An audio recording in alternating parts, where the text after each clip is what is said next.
bonita como estaba la tarde. La lluvia parece que quiere ser la protagonista de esta semana en Cádiz, aunque hoy aquí el protagonista va a ser el lenguaje, y en especial el lenguaje en la pandemia, que es el título de este encuentro que vamos a tener hoy, organizado por el Colegio de Médicos, por la Asociación de la Prensa, por el Ayuntamiento de Cádiz y en el que colabora la Cátedra Ateneo Universidad de Cádiz. Bueno, los ponentes que vamos a tener son de lujo, ya lo están viendo. Tenemos a Eduardo González Mazo, tenemos al doctor Luis Torres, tenemos a José Antonio Hernández Guerrero y tenemos a Socorro. La conferencia que vamos a tener hoy se integra dentro del ciclo de Ciencia, Prensa y Lenguaje que está organizando el Colegio de Médicos de Cádiz, dentro de los actos para intentar que nos den la organización del Congreso de la Lengua en 2025. Bueno, primero cada uno de los ponentes va a hacer una pequeña intervención hablando de lo que ha supuesto dentro de su campo, bien dentro de los pacientes, dentro de la medicina, dentro de la lengua y dentro del periodismo, la pandemia del coronavirus. Luego vamos a iniciar un pequeño debate y posteriormente, pues bueno, haremos un turno de preguntas.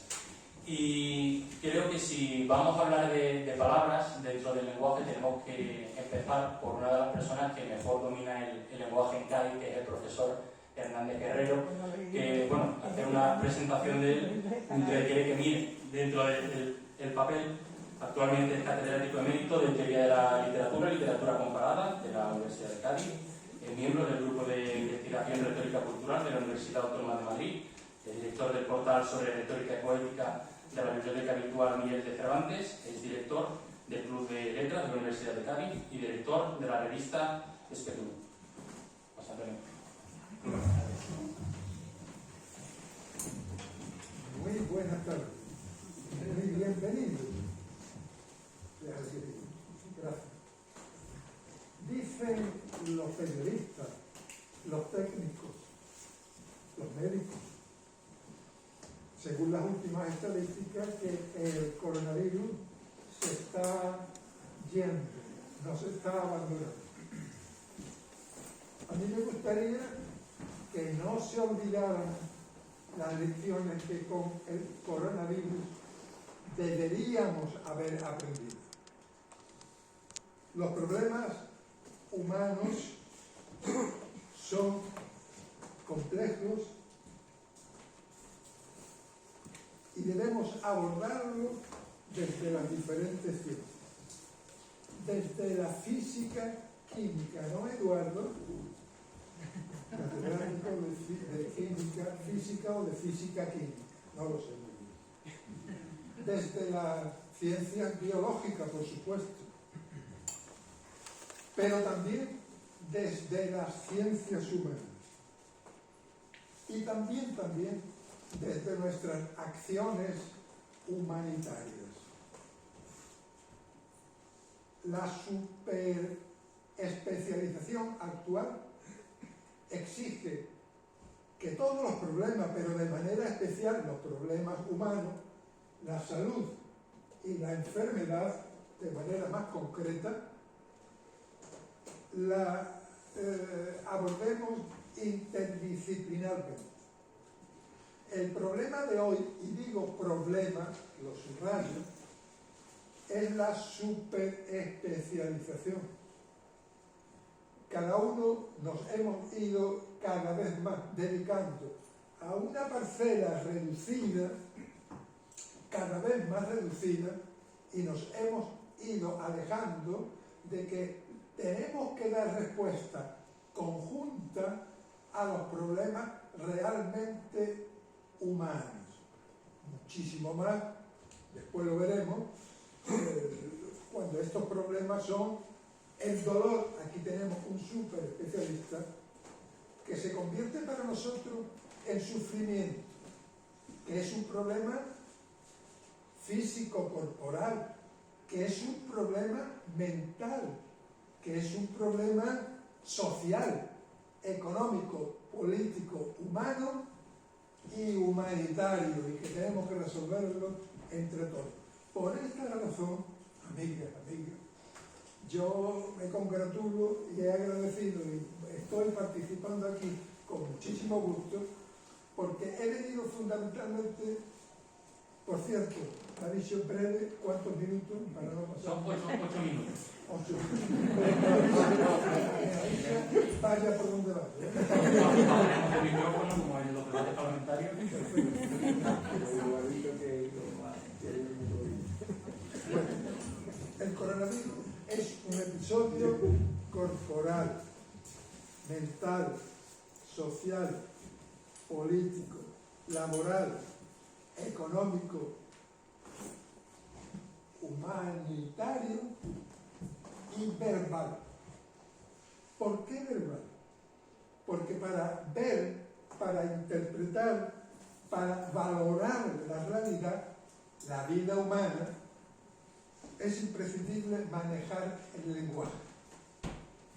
Para resolver los problemas, subrayo, humanos, necesitamos palabras que expliquen el bienestar y el malestar, el placer y el dolor, el amor y el odio, la salud y la enfermedad, la vida y la muerte.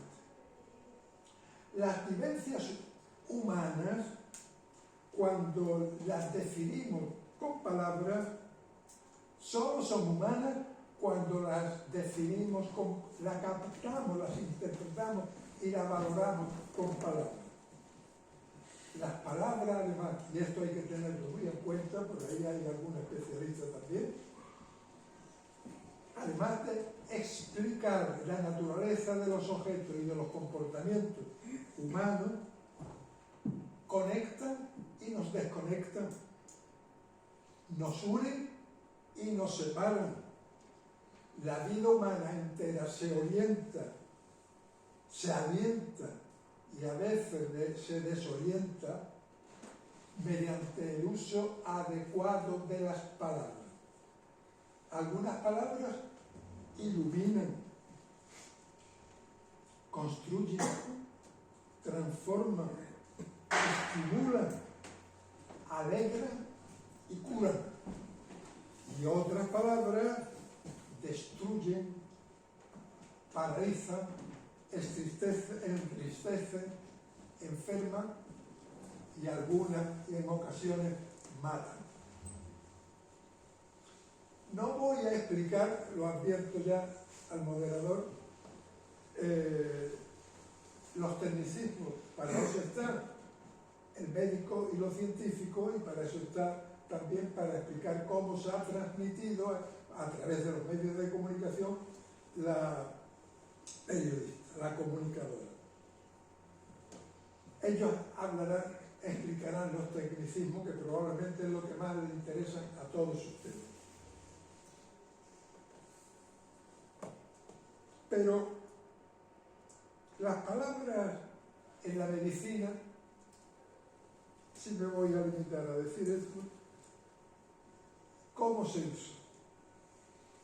¿Quiénes la usan? Lo primero que hemos advertido, que las palabras técnicas de medicina, no las voy a explicar, las hemos incorporado a nuestro propio lenguaje. Hasta ahora, todos nosotros, que no somos ni éramos médicos, hablábamos de enfermo o de enfermedad. Ahora ya todos decimos paciente y patología. Todos explicamos con precisión que es una epidemia, que es una pandemia, que es una endemia. Todos en nuestro lenguaje común hablamos de la actividad. Son palabras que he ido captando en la calle, por las personas con las que de síntomas. El otro día escuché una que rápidamente la apunté para traerla aquí. Estoy padeciendo un rinovirus. Y eso se explica y se le dice a los demás. Hablamos de diagnóstico, de pronóstico, de tratamiento. Hablamos de gripe, de catarro, y lo distinguimos de hoy más que nunca, de la neumonía. hablamos, como es natural, ya ellos lo explicarán, de cuarentena, de gel hidroalcohólico y de emergencia viral. Estos son términos de la medicina que lo hemos incorporado todo en nuestro lenguaje coloquial, que es lo mismo. Pero es que además usamos el vocabulario médico para otros temas, para otros asuntos, para otros problemas, como por ejemplo, el ordenador se ha infestado, o esta imagen es viral, o en Cádiz en la actualidad estamos padeciendo o disfrutando de una fiebre futbolística a partir del último partido. Recibimos informaciones tóxicas, digo, del lenguaje de todos nosotros, no de los periodistas. Estoy escuchando una música terapéutica. En la actualidad estamos sufriendo una parálisis económica. Menos mal que van a aplicar medidas paliativas. Pero hay comportamientos, sobre todo en la política, me decía uno, parasitarios.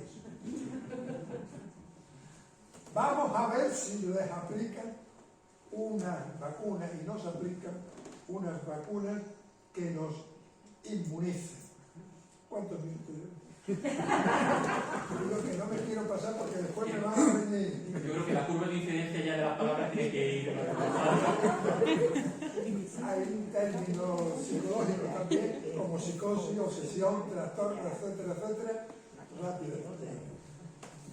Pero es que además el COVID, lo contrario, se está usando como un léxico, con un vocabulario que pertenece a otros campos semánticos y léxicos, como por ejemplo ha sido al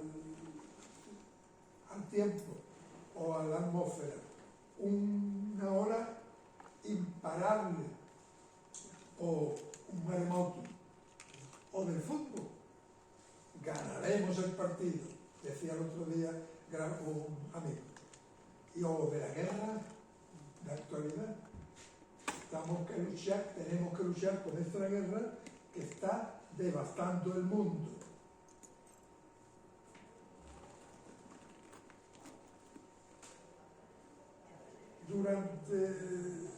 Finalmente, una noticia ya y termino.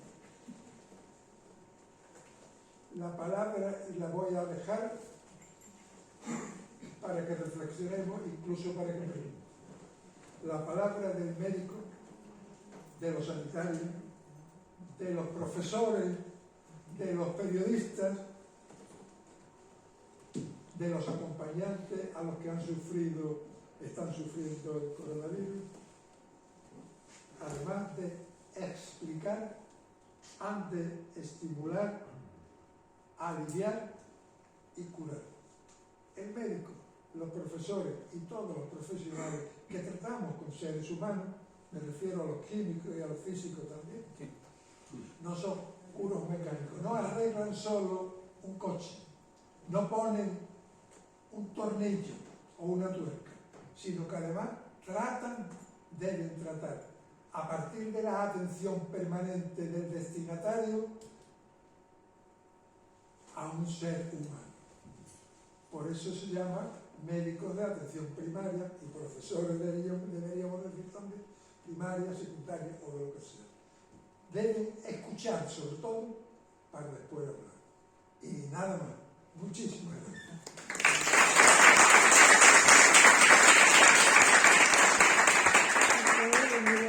Pues Antonio, qué interesante todo lo que nos has contado. Después volveremos sobre algunos de los temas que has planteado, como el uso del lenguaje propio de la pandemia en otros ámbitos. Ahora vamos a pasar del tema más centrado en las palabras a la medicina en sí, y tenemos aquí a un médico como es Luis Torres, que nos ha estado acompañando durante la pandemia con sus comentarios en redes sociales, con sus análisis, que también nos han servido para dar un poquito de luz a lo que estaba pasando. Antes de darte la palabra, te voy a presentar brevemente, aunque ya casi todos te conocen. Luis Torres es profesor titular de anestesia en la Universidad de Cádiz, jefe del servicio de anestesia, reanimación y tratamiento del dolor, director del departamento de cirugía de la Universidad de Cádiz, director de la unidad de anestesia y reanimación del Puerta del Mar, es presidente de la Sociedad Española Multidisciplinar del Dolor y miembro de la Academia de Medicina de Cádiz. Doctor, buenas tardes. Buenas tardes a todos, muchas gracias por estar con nosotros. Lo primero, quería agradecer a las organizaciones que han patrocinado este acto, que hayan contado conmigo, que no soy mucho menos la relevancia de las personas que me acompañan, a las cuales tengo el honor de admirar. Permítanme que antes de empezar tenga un breve recuerdo para los compañeros que han fallecido por el COVID y también para los pacientes que han sufrido y aún siguen sufriendo tanto de una manera descarnada como ha sido con el fallecimiento, como los que están con secuelas graves que ahora estamos tratando o que se siguen infectando. Creo que se merecen ese respeto. Hace apenas 3-4 años, en una conversación con mi hijo, él me preguntó: papá, ¿qué cosa grave podría pasar en el mundo actualmente? Y me dijo: ¿tú crees que una epidemia de algún virus? Pues, por favor, eso es imposible. O quizá una guerra tremenda. ¿Qué me están diciendo? Y ahora cuando reflexiono sobre ese tema digo, en una sociedad como la nuestra, tan acomodada, tan fatua, sencillamente nos quedamos en shock. Los médicos, en esta mesa de lenguaje, nos quedamos sin palabras. Los médicos europeos y occidentales, prepotentes como somos, ¿no? Una cosa es China, donde la gente estaba muriendo en hospitales y Wuhan, y otra cosa es Milán o Madrid. De hecho, cuando empezaron los primeros casos en Milán, nosotros tenemos mucho contacto con anestesistas de Milán, ellos estaban absolutamente anonadados por lo que estaba pasando, sin comprender absolutamente nada de que nuestro sistema sanitario tan potente, tan tecnológico, con tantos medios, estuviera siendo arrasado por un virus que parecía un virus moderadamente poco letal. Así que la primera palabra que nosotros tenemos que llevarnos al hecho es el impacto que tuvimos los médicos de quedarnos sin palabras y sin respuestas ante los pacientes. Y de ahí la importancia que yo al menos le vi al principio de la epidemia. Pensé que la información oficial era, como todo el mundo pudo comprobar luego, por decirlo suavemente, falsa, sin que fuera necesariamente a conciencia, pero las autoridades sabían más de lo que había y por lo que fuera, porque no teníamos medios, porque estábamos desbordados, por lo que sea, se pretendía transmitir unas palabras a los pacientes, a la sociedad, que eran sencillamente mentiras. Nosotros lo sabíamos, ¿no? Yo recuerdo los primeros días de la pandemia que, conociendo lo que estaba pasando en Milán, yo di una orden en mi servicio de que todo el mundo usara mascarilla en el hospital. Y la respuesta fue que eso era que la retiraran. Quiero decir que yo me conciencié de que era fundamental transmitir palabras a la sociedad, a mi sociedad, a la que yo me debo como médico, palabras que fueran ciertas, palabras que vinieran de un profesional que no tiene ningún interés ni en vender, ni en comprar, ni en ganar votos, ni de hecho mucha gente cuando hice mis vídeos me preguntaba si que yo quería ser político, ya no tengo edad de ser político o edad de aspirar a ningún puesto. He conseguido, gracias a Dios, más de lo que creo que merezco en la vida. Por tanto, me esforcé, y mi mujer que me acompaña aquí ahora me ayudó a hacer vídeos que pudiéramos transmitir con palabras a la sociedad lo que deberían hacer o lo que sería mejor que hacer en ese momento. Y he recibido luego muchas felicitaciones de la gente normal, no de los compañeros, nada, que cada uno lleva la profesión perfectamente y hace lo que tiene que hacer, sino de agradecimiento, de usar un lenguaje que fuera asequible a las personas, que cuando dijéramos usa la mascarilla de esta manera, que es lo correcto, no la use por usarla, o ve al médico de esta manera, o no tomes esta medicina que no tiene ningún valor. Porque yo creo que en este mundo tan tecnificado, la palabra es la base de la relación médico-paciente, que desgraciadamente las generaciones más jóvenes están perdiendo. Marañón decía que el mejor instrumento médico era la silla. Silla para sentarte y escuchar las palabras del paciente. Desgraciadamente ahora, la sobrecarga que tenemos, la presión por los objetivos, la tecnología, las imágenes, la resonancia, hacen que muchas veces ni siquiera hablemos con el paciente. Sencillamente miramos un ordenador, recibimos un informe y intentamos que la tecnología nos ayude y nos separe de lo que es la base de la relación entre los seres humanos, como decía José Antonio, que es la comunicación verbal. Incluso ahora que hemos perdido la comunicación facial, la comunicación verbal es absolutamente fundamental. Creo que en esa labor, la prensa, que ha hecho una notable labor en Cádiz, la prensa escrita y la prensa de la televisión en Cádiz, han mantenido programas con mucha certeza y mucho rigor en cuanto a la transmisión de información creíble por parte de los pacientes. Si un paciente tú no logras convencerle con tus palabras de lo que estamos haciendo y de cuál es el plan terapéutico, la medicina no funciona. Mucha gente joven piensa que en medicina los pacientes se curan por la pastilla que han tomado, por la operación que le hemos hecho. Y no es cierto. Muchas veces los pacientes se curan ellos solos si confían que el plan terapéutico establecido con el médico se ha llevado a cabo. Y eso se consigue con las palabras. Entonces, hoy día hemos tenido, bueno, ya lo comentamos Antonio, un montón de palabras nuevas que antes la gente no conocía: pandemia, endemia, virus, todo lo relacionado con la vacuna, coagulación, ictus, trastornos, long COVID, las cefaleas, palabras que antes muchos pacientes no les daban importancia, como cosas banales, y ahora sí se han dado cuenta que una cefalea o una gripe o una neumonía puede llevarte a la muerte. Por tanto, yo creo que las palabras en este contexto, y ya finalizo, han adquirido un valor trascendental que antes no le habíamos dado. Al igual que pasaba con nuestra vida en general, ahora que estamos inmersos en la pandemia y con la desgracia que nos ha traído, con el problema económico tan grave que tenemos, con una guerra absolutamente vergonzosa y terrible a la que estamos asistiendo desde nuestro confort, en nuestro salón, viendo las imágenes de Mariupol o de Kiev destruidas por completo, y nosotros, por el miedo, no nos atrevemos a decir que esto no es posible. Es necesario que los seres humanos recuperemos el valor de las palabras, el valor de decir basta, no aguanto más, no lo tolero, o esto no es posible, o hay que hacerlo de otra manera. Así que yo creo que en este sentido los pacientes y los médicos creo que hemos recuperado o estamos recuperando el valor de darle a las palabras su sentido auténtico, su sentido veraz, y olvidarnos muchas veces de falsas atribuciones que se han hecho a algunas palabras a las cuales no le hemos dado la importancia para ti, como son sobre todo la salud, el cuidado, el amor, el apoyo entre unos y otros. Eso es lo que quería más o menos expresar en este momento.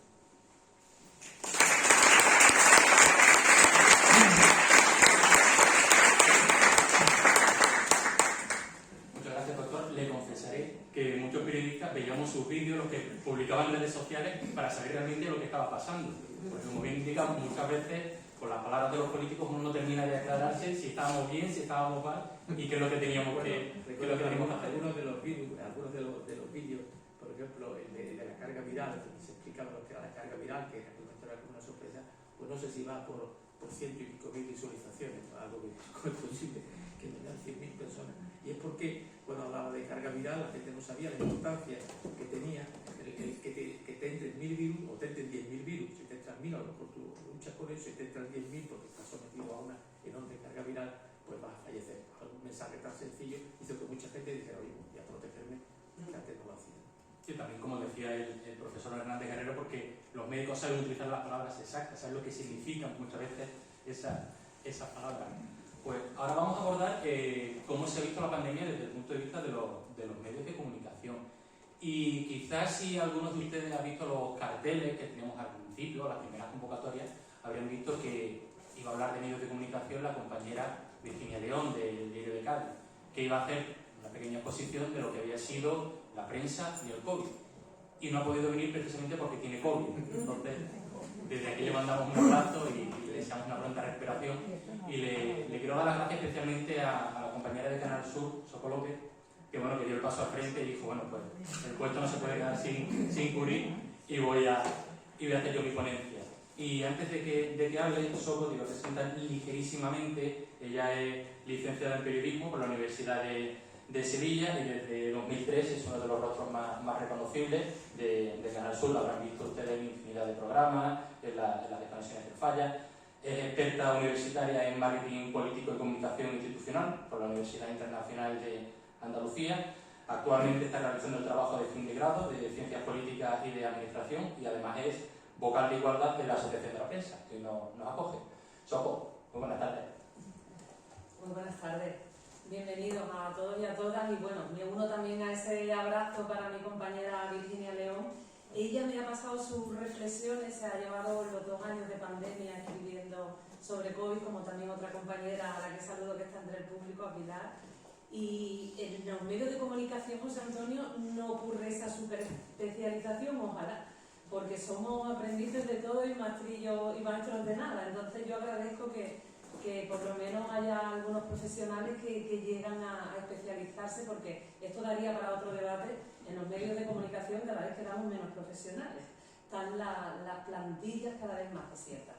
Dicho esto, pues bueno, pues como nos ha pasado a todos en la vida, la llegada del COVID ha supuesto un punto de inflexión, pero en el periodismo, y esto está consensuado con Virginia, creemos que ha sido un revulsivo. Cuando hablamos de medios de comunicación, a mí me gusta distinguir entre empresas periodísticas y profesionales de esos medios de comunicación. En tiempos de crisis se incrementa una exigencia que nos une a esas dos partes y es nuestra responsabilidad social. Con el COVID, os podéis imaginar, esa responsabilidad se ha multiplicado por 1000, porque ha sido el primer asunto de salud pública con consecuencias graves que nos ha tocado contar, al menos en tiempos de democracia, y nos ha exigido mayor rigor que nunca, teniendo que ejercer además el periodismo también con muchísimas dificultades. Porque los medios y sus profesionales pues también tuvieron que adaptarse a una inesperada y nueva forma de trabajar, buscando noticias en calles desiertas. No podíamos acceder a los lugares, a los edificios donde se estaba produciendo la noticia, no podíamos acceder ni a las urgencias ni tampoco a las residencias de mayores. Y aún así teníamos que contarlo, teníamos que trasladar nuestras redacciones a nuestras casas, donde también teníamos que ejercer de maestros con nuestros hijos, como todos hicimos bizcochos, como todos hicimos gimnasia, y teníamos a la vez que satisfacer una creciente demanda de información sobre la pandemia para la que nosotros tampoco estábamos preparados ni personal ni profesionalmente. Así empezamos con el estado de alarma. Sin embargo, en ese momento pues, nos convertimos en el punto de conexión entre los mensajes que nos llegaban desde nuestros gobernantes, los mensajes que nos llegaban desde la comunidad científica y especialmente de los profesionales de la sanidad, y una sociedad que al menos yo considero que en ese momento fue consciente de su derecho constitucionalmente reconocido a recibir una información veraz en una crisis sanitaria que estaba acaparando absolutamente toda la atención. Coronavirus, en ese inicio de pandemia, era con diferencia el término más buscado en los medios digitales, en las televisiones, en la radio, lo acaparaba absolutamente todo. Y a los profesionales y a las empresas periodísticas se les estaba dando una oportunidad de reconciliarnos con una sociedad en un momento de sobreinformación. Al menos durante lo más duro del estado de alarma, yo creo que en parte se consiguió. Por lo que estoy escuchando aquí, pues creo que me siento reconfortada, creo que se consiguió. Conseguimos que el público buscara sobre todo a medios de comunicación serios, a medios de comunicación con una fiabilidad, con una trayectoria, para informarse de lo que ocurría. Ya no valía pues, el simple post, como se llaman ahora, en las redes sociales, en el Facebook o en el blog de un supuesto entendido. La mayoría buscaba además la fuente directa y oficial, porque sabía que a tal hora comparecían los representantes del comité científico, o el presidente del gobierno, o el presidente de la Junta, Aunque siempre está el que no entiende de fuentes oficiales y se inventa, bueno, pues todas esas teorías de la conspiración e intenta intoxicar, ¿no? Pero eso ocurre en todas las crisis. Por supuesto que no se evitaron las informaciones sensacionalistas, ni aquellas que solo buscan que cliquemos, ¿no? Que piquemos para generar beneficios publicitarios, sobre todo en la prensa digital, lo que se llama ahora clickbait o ciberanzuelo. La gente, creo que a los medios de comunicación con cierta trayectoria nos miraba de frente y así podían llegar a todos esos expertos que eran las fuentes informativas. Creo que fue una oportunidad única y creo que la supimos aprovechar con sus más y con sus menos, pero en general los medios supieron ir aislando los bulos que surgían durante la pandemia e ir ganándose la confianza de la ciudadanía, que no siempre la hemos tenido. Y vuelvo a esos primeros momentos en los que nos convertimos en intérpretes. Teníamos que hacer cursos acelerados cada día para transmitirlo con muy poquitos datos que nos llegaban de forma oficial, y para eso teníamos que usar pues, todas las fuentes que estaban a nuestro alcance, desde los datos de la Junta de Andalucía, la Autoridad Sanitaria, de positivos diarios o la de profesionales acreditados. Y muchos seguíamos al doctor Torres, lo ha comentado mi compañero, también lo he hablado con Virginia, Pilar está de acuerdo, siempre aconsejando, y era una fuente de fiabilidad informativa. En Diario de Cádiz y en otros medios los vídeos tenían muchísimo seguimiento, doctor. La gente quería saber sobre esos términos que empezaban a escuchar y que de repente, como ha comentado también el profesor José Antonio, pues empezaron a formar parte de manera muy rápida de nuestro lenguaje y de nuestras vidas cotidianas, y formaban parte con naturalidad e incluso con incredulidad, porque empezamos a normalizar una gran cantidad de términos científicos, que si tasa de incidencia acumulada, que si antígenos, que si PCR, que si grupos burbujas, que si cuarentena, pero también una gran cantidad de términos bélicos que teníamos desterrados, que no pertenecían ni a esta sociedad ni a este siglo, y esta pandemia pues nos los devolvió. Yo les voy a poner un vídeo que sobre el lenguaje bélico hice hace un año en Canal Sur, dura muy poquito, para que os deis cuenta del impacto que tiene el lenguaje en cómo percibimos las cosas. A punto, por cierto, de cumplirse un año de pandemia, el COVID ha rescatado expresiones y palabras propias de los tiempos de guerra. Resulta sorprendente comprobar cómo las hemos ido normalizando. Antes de la pandemia, ¿sabían qué era el confinamiento? A mí todo es nuevo. ¿Y el toque de queda? La verdad que tengo... no lo sabía. Una encerrona, ¿sabes? La juventud hoy en día, ni los padres de la juventud saben conocido. ¿Y esta escena les suena? Esta inesperada visita no será debida a los famosos salvoconductos. Y te dejan de explorar esos salvoconductos. Un poco toda esa tecnología que aparecía en las películas, aparecían en los libros históricos observados del franquismo y de la guerra, pero a la que estamos habituados. En los años 40, en los años 40 y tantos, todavía había que sacar salvoconductos y todavía hay detalles en Madrid. Dormidas estaban aquí entre los libros muchas palabras que la pandemia ha recuperado y que nosotros hemos ido normalizando. El virus sigue ahí, al acecho. Estamos todavía inmersos en una lucha. A profesionales esenciales los convertimos en héroes y rendimos homenaje a los que están en primera línea. El uso no es casual, el lenguaje lo usamos de una forma más o menos consciente o inconsciente, pero lo que sí que diría es que tiene un carácter adoctrinante, ¿no? Para que la población cumpla con las normas. Vamos ganando la batalla contra la epidemia, pero con un coste muy elevado en vidas. Con mucho cuidado de no bajar la guardia ante un enemigo tan invisible como cruel. Nos recuerda mucho las emociones de la guerra, ¿no? Las emociones de amenaza, de descontrol, y nos recuerda mucho a la época de cualquier guerra, ¿no? En la que no sabemos si el vecino de la puerta de al lado, de qué bando es, y ahora no sabemos si el vecino de al lado lo tiene o no lo tiene. Pero como en Casablanca. Mientras la mascarilla es el aliado necesario y tu casa la mejor trinchera.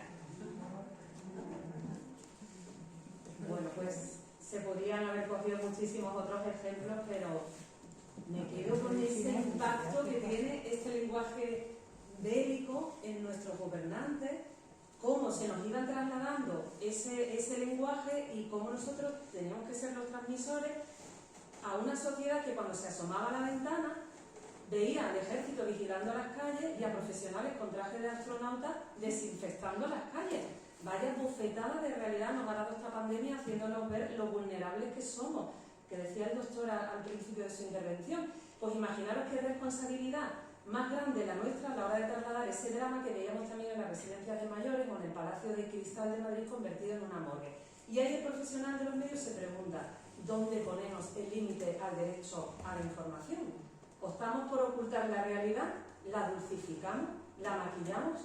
Podemos asegurar que fue una tarea muy complicada. Como también fue muy complicado informar cuando empezamos con la desescalada. A los medios nos tocó interpretar aquellas numerosas comparecencias anunciando medidas que cambiaron con mucha frecuencia. Teníamos que recurrir además a lo más básico, que es el ordenamiento jurídico que se publicaba en el BOE, en el BOJA, para terminar de solucionar dudas y explicarlo de la manera más sencilla, pero también más rigurosa, a una sociedad que pedía información. Y en nuestro entorno nos llegaban muchas casuísticas, ¿no? Era el debate que había en la calle. ¿Se puede ir a la playa?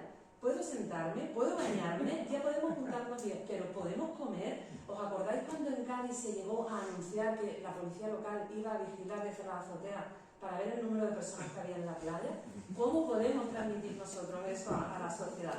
Pues nos tocaba explicar la norma lo más claramente posible, cuando ni siquiera había una claridad de competencia en este complicado sistema de gobierno multinivel que tenemos, donde la responsabilidad se diluye entre gobierno local, autonómico y central, en administraciones que además están dirigidas por actores que son políticos y que tienen sus propios intereses. Y ahí entramos nosotros en juego a intentar extraer una verdad en todo este entramado.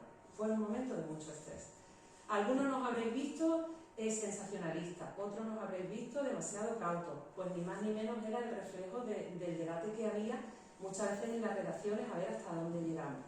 A medida que avanzaba la desescalada y la pandemia, ¿dónde ponemos el foco? Por ejemplo, a la hora de titular, ¿lo ponemos en los curados? ¿Sacamos titulares hablando de todas las personas que se han curado? ¿Le damos protagonismo a las personas curadas cuando sigue habiendo, y aquí tenemos los datos, centenares de fallecidos? Si mostramos esa vida de color de rosa con los curados, a lo mejor hacemos que la gente baje la guardia. Y al revés, si seguimos contando fallecidos y fallecidos, estamos deshumanizando esta pandemia. Algo similar que creo que ocurre con la inmigración, que al final tenemos una inmigración tan cerca de nuestras fronteras que estas personas que vienen a buscar una vida mejor acaban siendo cifras, y detrás de esas cifras pues hay familias rotas y vidas destrozadas, ¿no? El coronavirus ha sido un claro ejemplo de lo necesario, creo yo, que es un periodismo de servicio público, cercano, riguroso.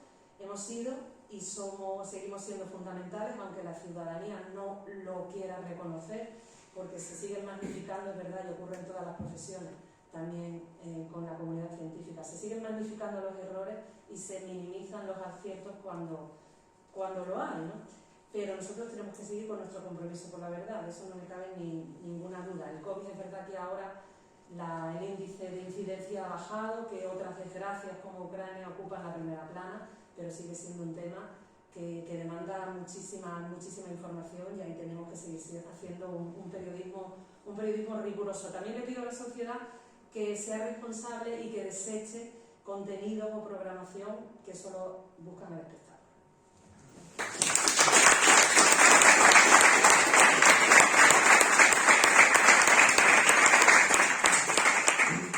Muchas gracias, Soco. Me recuerdo mientras estabas hablando de que los periodistas teníamos que ir aprendiendo a tratar este tipo de informaciones para las que no estábamos preparados. Una metáfora que utilizaba el pregonero Jorge Drexler, diciendo que esto es como cuando los adolescentes empiezan a amar y tienen que fingir que saben mientras aprenden, ¿no? Pues nosotros estábamos haciendo lo mismo, fingiendo que sabíamos para todo el mundo, mientras realmente estamos aprendiendo. Y es curioso cómo se ha potenciado durante la pandemia, que lo comentaba el profesor, el uso del lenguaje bélico, y cómo ahora, cuando los periodistas están tratando la guerra de Ucrania, están rescatando el lenguaje de la pandemia, en muchos casos. Hemos estado abordando el tema del lenguaje, la pandemia, desde el punto de vista del periodismo, desde el punto de vista de los médicos, desde el punto de vista de los lingüistas, pero nos falta una pata fundamental, que es el punto de vista de la sociedad y el punto de vista de los pacientes. Y para eso tenemos a Eduardo González Mazo, en su calidad de presidente de la Asociación Española contra el Cáncer en Cádiz. Bueno, Eduardo no necesita presentación, catedrático de Química Física en la Facultad de Ciencias Ambientales de la Universidad de Cádiz, fue rector de la Universidad de Cádiz desde el año 2011 hasta el año 2019, consiguió dos hitos importantísimos, que fue la consecución de CEIMAR, del campus de excelencia del mar, y que la Universidad de Cádiz apareciera por primera vez en el ranking de Shanghái, uno de los más prestigiosos del mundo. Y creo que desde hace un año, 2 años, es el presidente, 2 años, de la Asociación Española contra el Cáncer en Cádiz. Eduardo, muy buenas tardes. Muy buenas tardes, muchas gracias. Bueno, en primer lugar agradecer que nos invitéis a la Asociación Española contra el Cáncer a estar aquí en este, para mí, es casi una osadía compartir la mesa con las personas que están aquí, porque son auténticos profesionales. Yo escucho a nuestro profesor Hernández Guerrero y siempre me quedo, creo que podríamos estar escuchándolo horas y horas, porque es un auténtico lujo. Y luego los profesionales, pues tanto del mundo sanitario como a Soco, que la conozco desde hace bastante tiempo, y que ha sido además testigo y cómplice de nuestros hitos, como has comentado, del Campus de Excelencia Internacional del Mar. Todavía te recuerdo en esos apoyos que tuvimos en la Facultad de Filosofía, cuando la sociedad hizo suyo y se humanizó del Campus de Excelencia para presentarlo como algo importante de nuestra provincia. Bien, yo voy a hablar como ciudadano y también en parte de los pacientes a lo largo de mi intervención, pero ahora inicialmente también tengo que hacer una intervención un poco general como científico, y además a ello me ha invitado mi amigo José Antonio. El lenguaje que ha entrado directamente a la sociedad en la pandemia ha sido el lenguaje de la ciencia, evidentemente, el lenguaje científico. Una sociedad del siglo XXI que estaba acostumbrada a vivir pues, relativamente, con carencias que tiene todo el mundo, pero en un estado del bienestar, y en donde la mayor parte de la información que se usaba o que la gente requería eran, pues en algunos casos, y perdonadme, y lo digo con el máximo respeto, pero informaciones del corazón, no personas que estemos aquí, ¿no? Sino de la línea de un conjunto de programas de prensa rosa y demás, donde las personas discutían en las cafeterías que con quién se había ido uno, el otro y tal, pues la gente abandona un lenguaje científico formativo. De hecho, todavía hay mucha gente joven que sigue diciendo yo las matemáticas no las voy a coger, y cuando hablas de química dices, química, eso que lo coja otro, ¿no? Entonces, aparece un lenguaje de la ciencia en una sociedad que mayoritariamente no es científica, y aparece a marcha forzada por la necesidad. La necesidad de algo que han comentado ya aquí, de que las personas que vivíamos todos tan bien y estábamos relativamente sumergidos en una burbuja de bienestar, pues vemos que somos muy vulnerables. Tan vulnerables que a pesar de que inicialmente cuando nos dicen que las posibilidades de contagio son muy pocas y que esto va a cursar como una gripe, pues de buenas a primeras el ciudadano pasa a que no puede salir de su casa. Como decía el otro día, es decir, somos tan vulnerables, tan muy vulnerables, que la primera medida que toma la sociedad del siglo XXI, la sociedad de la ciencia, del espacio y de la técnica, es no salir nadie a la calle. Esto ocurría, como ya he comentado en una ocasión, en la Edad Media, ¿no? Cuando teníamos problemas serios de infección, pues oye, lo que te decían, no salgas. Desafortunadamente lo que ocurre hoy también en la guerra, ¿no? Para que no estés sometido a los proyectiles y a esta invasión, ¿no? que está sufriendo Ucrania. Pero en ese caso además no salíamos a la calle sin saber muy por qué, porque como el virus no lo vemos y es invisible, y las informaciones científicas que teníamos eran contradictorias, de manera que todo el mundo estaba fregando cosas y limpiando cosas sin saber realmente si estaba, si no estaba, si aparecía, porque como no se ve, entonces empieza un lenguaje de la ciencia un poco creo que al inicio bastante insatisfactorio. Entonces hay que humanizar ese lenguaje de la ciencia para que llegue a ese problema social, como ha dicho José Antonio, que es la enfermedad. Y para humanizarlo hay que tratarlo directamente, pero primero la sociedad tiene que estar convencida, y es el segundo paso, que hubo después de la vulnerabilidad, y fue tener claro el protagonismo de la ciencia y sobre todo del personal sanitario. Yo últimamente lo digo con demasiada frecuencia, pero es lo que pienso. Dicen que las personas no son imprescindibles. Yo creo que todo el personal sanitario ha sido imprescindible en la pandemia. Y si os comento ya los científicos que han descubierto las vacunas, a ver si esos señores son imprescindibles o no. Porque no todo el mundo lo ha descubierto a la vez y todavía hay algunos que no lo han descubierto. Bueno, oye, si no llega a ser por este descubrimiento, porque el virus no se ha ido ni se va a ir. Lo que se va a ir, o poco a poco se está yendo, es el impacto que ha provocado el virus en el sistema sanitario. El impacto grave y agudo y crítico que ha provocado en el sistema sanitario y que además ha servido para que todos nos demos cuenta de que no se pueden esbozar palabras vacías cuando se dice tenemos el mejor sistema sanitario del mundo. Resulta que cuando llega el momento, pues oye, tenemos un problema. Entonces, posteriormente ya veremos, y quiero repetir lo que también ha comentado José Antonio, que no olvidemos, porque cuando se elaboren informes y se elaboren casuísticas y haya datos y demás, entonces ya seremos capaces de valorar si nuestro sistema sanitario es el mejor o no, porque hasta ahora los profesionales sanitarios sí son extraordinariamente buenos. Ha faltado una gestión acorde a lo que en cada momento se podría pensar, pero claro, ¿qué está ocurriendo? Que en la sociedad estamos respondiendo según van viniendo las cosas. Con el coronavirus ya lo sabemos, pero con la invasión, nuestra respuesta inmediata ahora es que estamos otra vez asustados y proponemos un aumento de presupuesto en defensa. Por ejemplo, con la huelga de transporte que se estaba viendo venir, pues si estábamos viendo venir que iba a subir la gasolina, y la respuesta ha sido ahora, que es cuando estamos intentando que se resuelva, pero ya las personas han vuelto a entrar en los supermercados, a llevarse toda la leche que han encontrado, a llevarse todo lo que... Es decir, que estamos dando respuesta sobre la marcha. Y el protagonismo de la ciencia sí que ha entrado en la sociedad.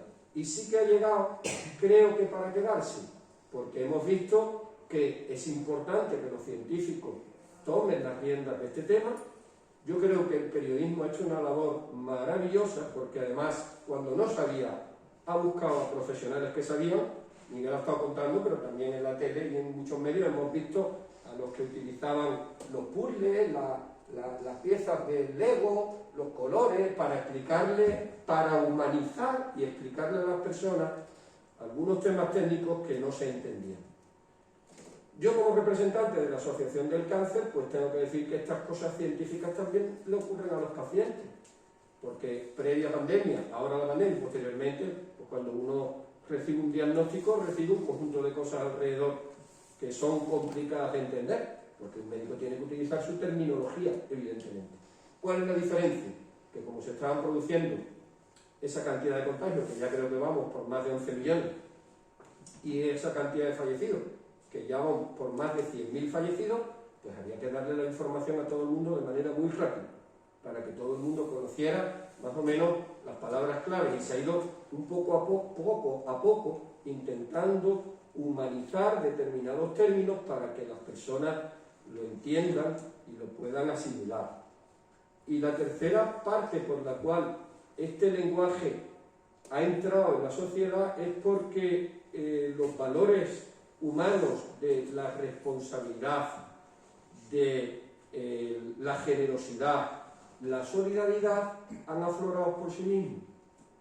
Y entonces a los ciudadanos había que explicarles científicamente por qué nos iban a clasificar.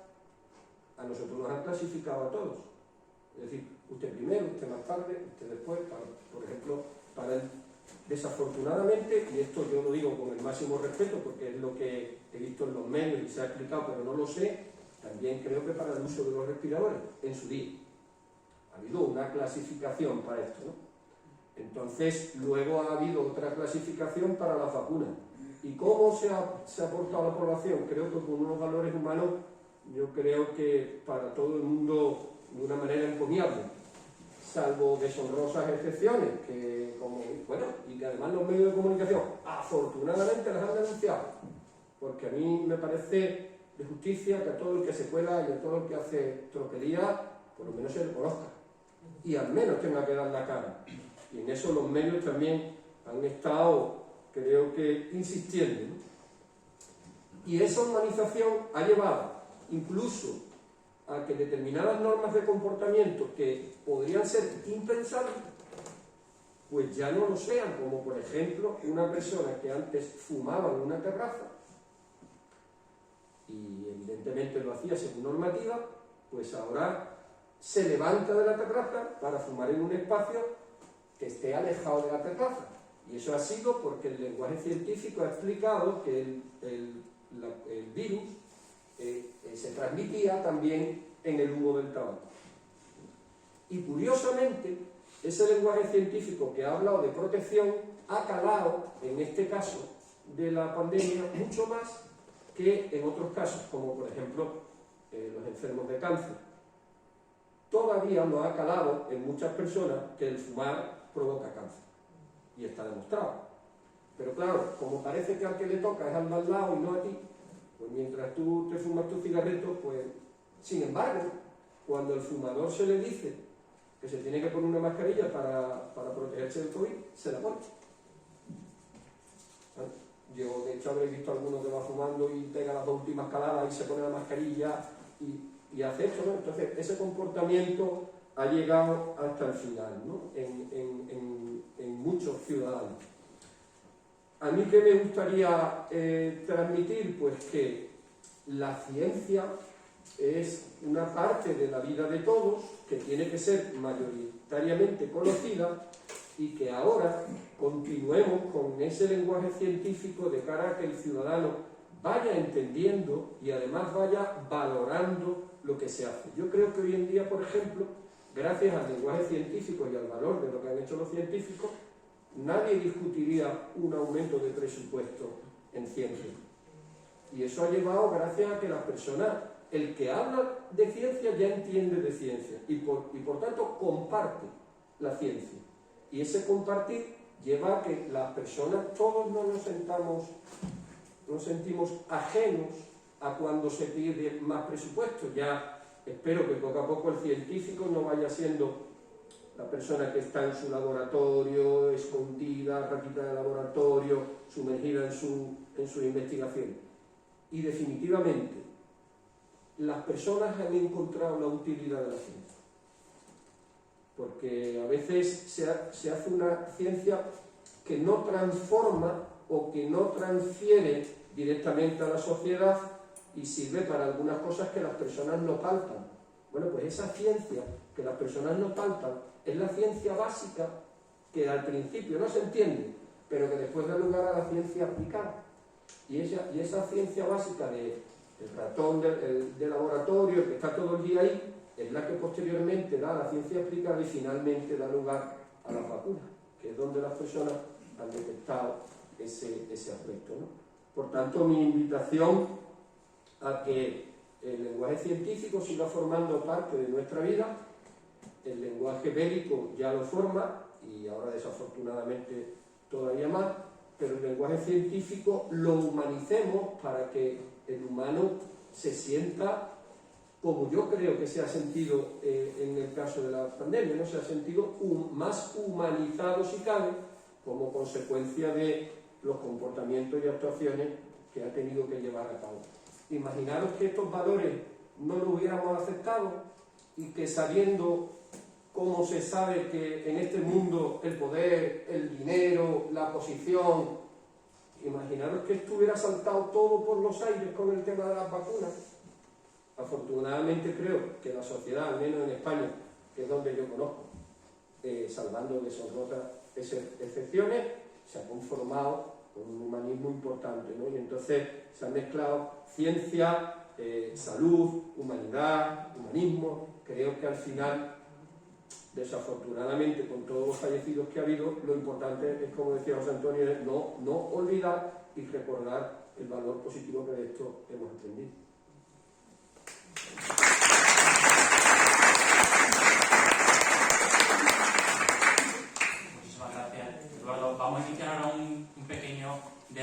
si podemos dar las respuestas breves para que luego podamos darle la palabra al público para que nos pregunte lo que quiera. Y lo primero que os quería preguntar es cuál ha sido para vosotros el término que más os ha impresionado, que ha calado en nosotros durante la pandemia. Y si queréis empiezo yo. Mi término favorito ha sido el de distancia social, porque no se sabe muy bien qué significa. Si significa que no te puedes ver con tu hermano, si no te puedes ver con los desconocidos, si es un espacio físico, si es un espacio emocional. Y para mí ha sido un término que antes no manejábamos y que de pronto, casi de un día para otro, todo el mundo empezó a hablar de él. Y no sé, yo creo que podemos empezar por ti, José Antonio. ¿Cuál es el término que más te ha impresionado? En primer lugar digo que no sé, todos me han impresionado y de todos he aprendido. Pero rápidamente hay una palabra que desde el primer día hasta el último me ha estado rondando. El término y he escrito muchísimo sobre eso precisamente porque la palabra me ha estado martillando. La soledad de todo, la soledad del médico que se encontraba con un ámbito extraordinariamente amplio que desconocía y que tenía que buscar. La soledad de los pacientes en general, que no sabía a quién acudir y que no entendía absolutamente nada. Y la soledad sobre todo de los que se estaban muriendo y de los que se murieron. Y la soledad de los familiares que no podían acompañar. Ese es el sentimiento o la palabra que a mí me ha estado rondando durante todo este tiempo. Soco, a mí, en ese estado de derechos y libertades que tenemos conquistados, que tanto nos ha costado en esta democracia que queremos tan avanzada, creo que el término confinamiento, porque de alguna manera te obliga a renunciar a ese derecho tan básico que es de la libre circulación, de salir de las puertas de tu casa. Entonces te tienes que quedar encerrado en tu casa. Y nos iguala, aquí nos iguala ricos y pobres, da igual que como pájaros que se quedan en una jaula, da igual que tu jaula sea de oro o que tu casa sea más modesta, al final te tienes que quedar encerrado en tu casa sin tener contacto con nadie.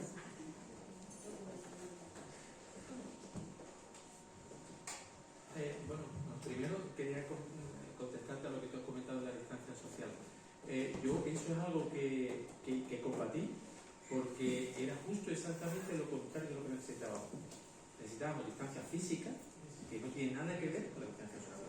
Creo que se hizo una interpretación equivocada, como igual que pasó con el uso de la mascarilla. La gente se ponía la mascarilla por la calle y se sentaban a comer sin mascarilla. 2 horas. Por la calle, solo, con los toruños, por la playa, sin mascarilla.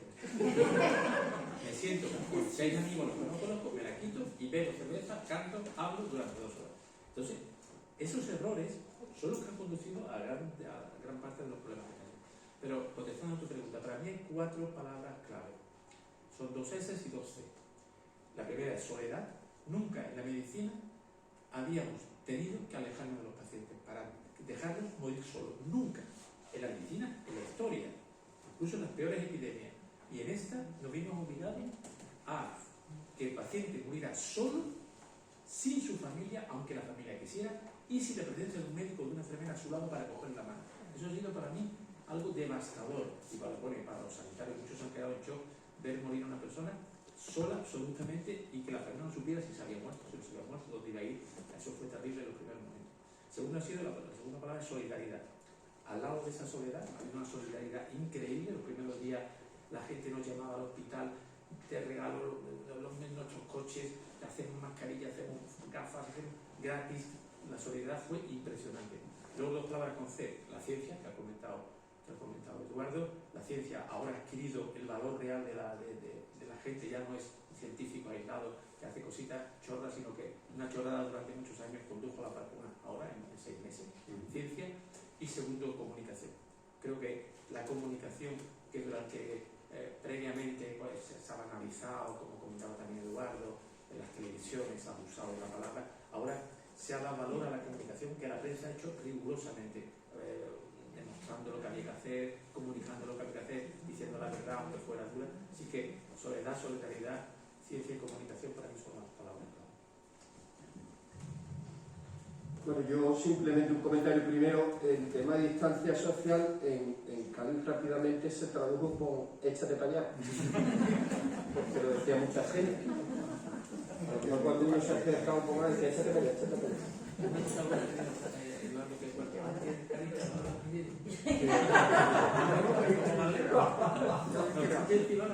¿Qué ha dicho? El niño me enterado. No, que antes se acercaba la gente a hablarte encima tuya.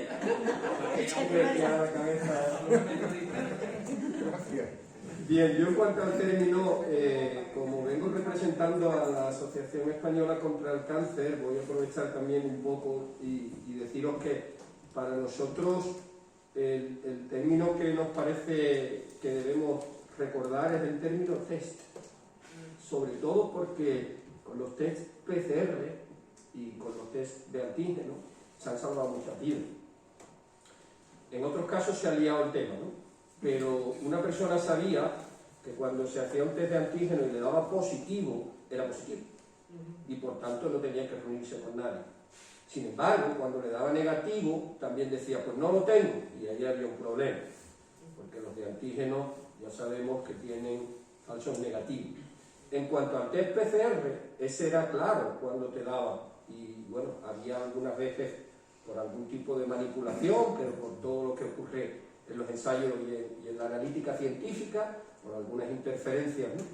Pero las personas sabían que estos test salvaban vidas, y así ha sido realmente. De hecho, la única forma de arreglar un poco el tema ha sido así, ¿no? Desafortunadamente también por un poco descontrol del mensaje que se trasladaba desde los gobernantes, pues en Navidad parecía que todo el mundo se tenía que hacer. Pero bueno, yo creo que todo el mundo se ha concienciado, y esa es la palabra que queremos utilizar desde la Asociación Española contra el Cáncer, de que estos test salvaban vidas. Bueno, pues el próximo jueves, día 31, se celebra el Día Mundial del Cáncer de Colon. Y saben todos que hay un cribado para el cáncer de colon y de recto que se hace también con un test, con el test de sangre oculta en heces. Entonces nosotros vamos a utilizar esa palabra test para transmitir a todos la necesidad de concienciarnos de que ese test también salva vidas. Los profesionales que tenemos aquí lo podrán decir, porque una detección precoz hoy del cáncer de colon o de recto, pues soluciona mucho el problema posterior, el tratamiento, el diagnóstico y finalmente el desenlace de la enfermedad. Por tanto, con esa... Voy a aprovechar que has sido tú el último en hablar y como representante de la Asociación Española contra el Cáncer para preguntaros a todos por el tema de los eufemismos, porque con el COVID creo que ha sucedido algo parecido a lo que sucede con el cáncer, que al principio nadie quería nombrarlo y se decía enfermedad, el virus, el bicho, que es una palabra que se ha escuchado hasta la reproducción. ¿Cree que ese uso de eufemismo ha jugado en contra de la población a la hora de afrontar el COVID? Voy a sugerir, ¿vale? Porque no tengo una seguridad en el argumentario que voy a hacer. Yo creo que es posible que haya sucedido. Lo que sí entiendo y todo el mundo tiene que entender, y lo estamos viendo en el desarrollo de la vida social y política de nuestro país, que no es lo mismo estar gobernando que estar en la oposición, no es lo mismo tomar decisiones que ir en contra de lo que se han tomado, y por tanto yo creo que a veces algunos eufemismos han llevado a que las medidas que se estaban tomando como consecuencia de no querer llamar a las cosas directamente por su nombre, quizás no crearan un alarmismo o un comportamiento inadecuado por parte de la población. Porque también hay un ámbito pedagógico. ¿Qué ocurre? Que en otros casos ha sido lo contrario. En otros casos lo que ha hecho es quizás no querer llamar al tema por su nombre, pues ha llevado un poco a confusión.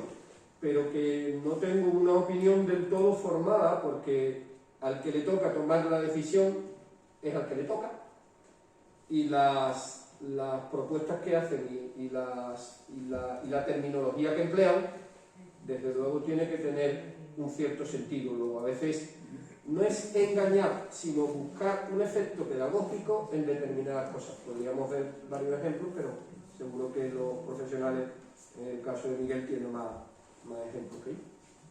No sé si el resto de la mesa sobre el uso de eufemismos, ¿queréis añadir algo?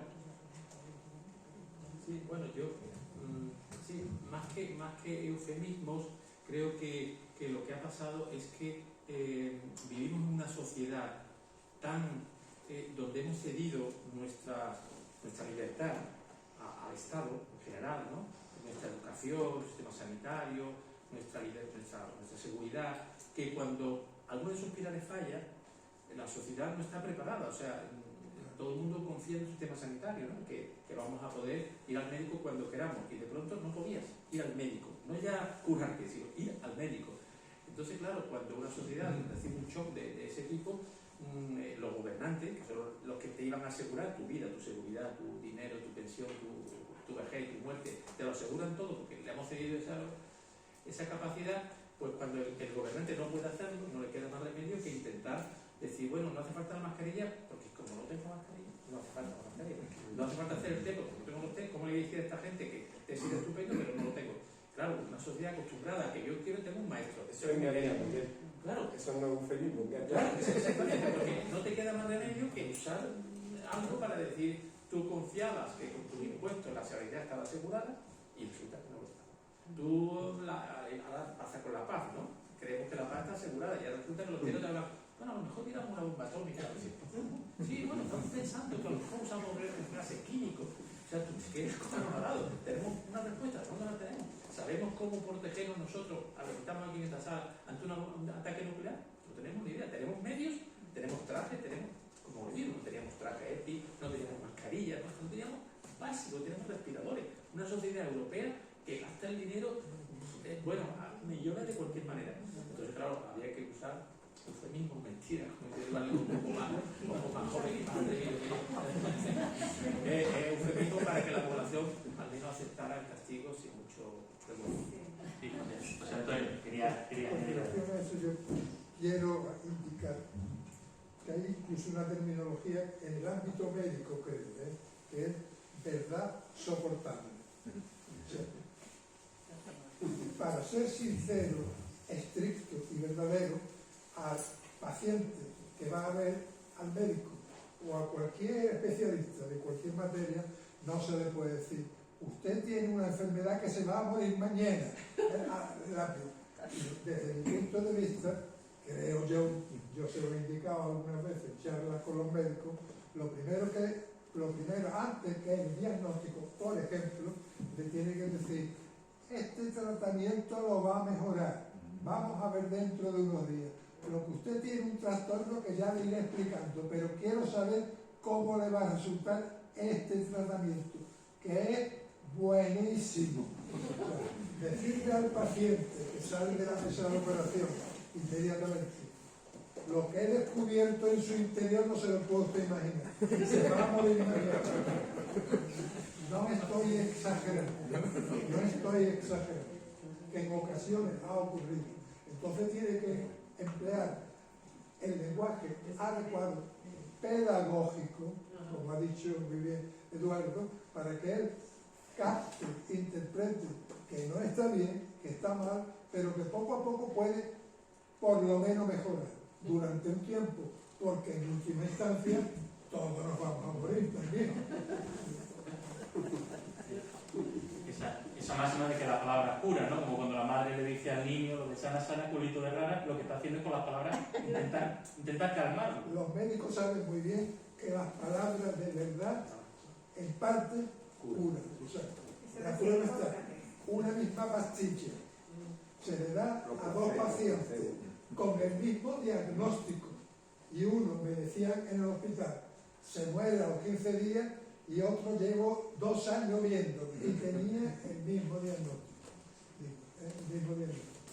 Pues, o sea que el propio miedo del paciente, del enfermo, puede influir positiva o negativamente.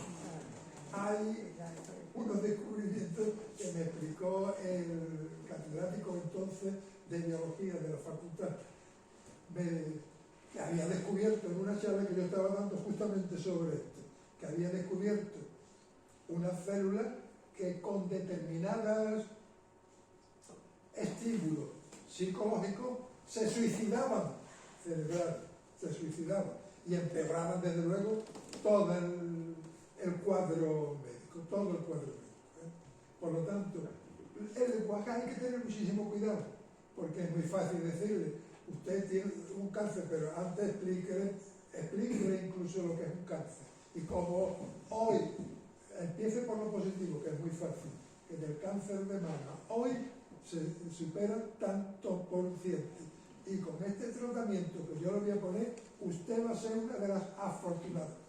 Usted, mujer o hombre, porque también tiene los ojos. Así que, perdón, que creo que había que subrayarlo. Pues si os parece, introducimos una pregunta más y ya le damos el turno al público para que pueda preguntar, porque ya vamos un poco justos de tiempo. Pues os quería preguntar si el uso de términos muy técnicos y muy cercanos a la ciencia, si pensáis que ha podido deshumanizar en parte la pandemia. Cuando se hablaba a lo mejor de tasa de incidencia, no estábamos hablando de que había familias enfermas o que había un mayor número de afectados o de neumonía bilateral, que se hablaba a veces sin decir, bueno, qué es lo que estaba suponiendo. No sé si pensáis que ha habido una separación con ese uso del lenguaje tan técnico de lo que era la enfermedad en la calle. Si quieres, Sopo, sí. Creo que al principio de la pandemia sí, por la dificultad que teníamos los profesionales de los medios en acceder, bueno, pues a personas que estaban padeciendo la enfermedad, ya fueran pacientes o fueran acompañantes. Entonces al principio sí, se tiraba mucho de gráficos y a veces nos costaba interpretarlo. Pero a medida que ya vamos aprendiendo, en este aprendizaje forzoso que hemos tenido con nuestros errores y nuestros aciertos, creo que al final esas cifras han tendido a humanizarse, porque también la tendencia de los medios en general es hacer cierto espectáculo con absolutamente todo, ¿no? Buscar perfiles, bueno, pues si ahora, ¿qué os digo yo? Hay mayor incidencia en las personas mayores, por ejemplo, y hay algún paciente que lo supera, pues vamos a sacar a todo el mundo a abuelitos que han estado en residencias pasándolo fatal, que nos cuenten todo el drama que se ha vivido. Creo que al final las cifras sí han tenido un rostro y historias detrás, que se han ido profundizando en los distintos medios de comunidad. No sé si queréis aportar aspectos, le damos la palabra. Yo estoy completamente de acuerdo con lo que ha expresado Sopo, es decir, por ejemplo, los medios de comunicación, no solo los medios de comunicación, yo creo que también el gobierno, administraciones, instituciones, se han sentido como realmente agentes sociales protagonistas de una información. Entonces, al inicio, cuando se da el diagnóstico y le dices a una persona que tiene COVID y que tiene neumonía bilateral o los problemas que tenga, esta persona lo toma con un shock, como cuando a una persona se le comunica el mismo paralelismo que los enfermos de cáncer, que muchas veces van a nuestra asociación y consultan con los psicólogos y demás y les dicen, oye, por favor, ¿me puedes explicar bien todo esto? Porque evidentemente en el momento que reciben esa información, como ha comentado antes José Antonio, pues la disposición en la que tú te encuentras y la vulnerabilidad que tienes y el nerviosismo que tú tienes tampoco te hace reflexionar acerca de lo que te están diciendo, independientemente de que hay términos técnicos que son difíciles, ¿no?, de entender. Pero yo creo que se han humanizado muchísimo, es decir, todo el mundo se ha sentido un agente social, especialmente en los medios de comunicación. Ha aparecido la figura, que era una figura que existía, pero en algún programa de la 2, a una hora donde la audiencia era muy reducida. Ha aparecido la figura del divulgador científico, que era una figura que estaba completa y absolutamente ceñida a determinados programas donde si alguno quería enterarse de algo lo veía, ¿no?, igual que algún documental. Entonces, esa figura donde los medios de comunicación han tenido claro buscar a una persona que no solo supiese lo que quería decir, sino que además la forma en la que la decía de manera humanizada y llegar cercana, como lo dijo con la cantidad de visitas que ha tenido, pues los medios de comunicación lo han utilizado. La palabra es tan importante para el ser humano que ahora hemos descubierto que cuando hacemos los ensayos clínicos, ¿sabéis? Un ensayo clínico, a un grupo le damos un placebo, a un grupo le damos el medicamento. no sabe lo que está tomando y los placebos responden poco, los tratamientos responden mucho. Se ha hecho un experimento en el cual al paciente se le dice, al sujeto se le dice, a usted le voy a dar el placebo, se le voy a dar el tratamiento de control, pero a los dos se le ha dado tratamiento de control. Pues a lo que se le ha dicho que se le ha dado el placebo, no han respondido.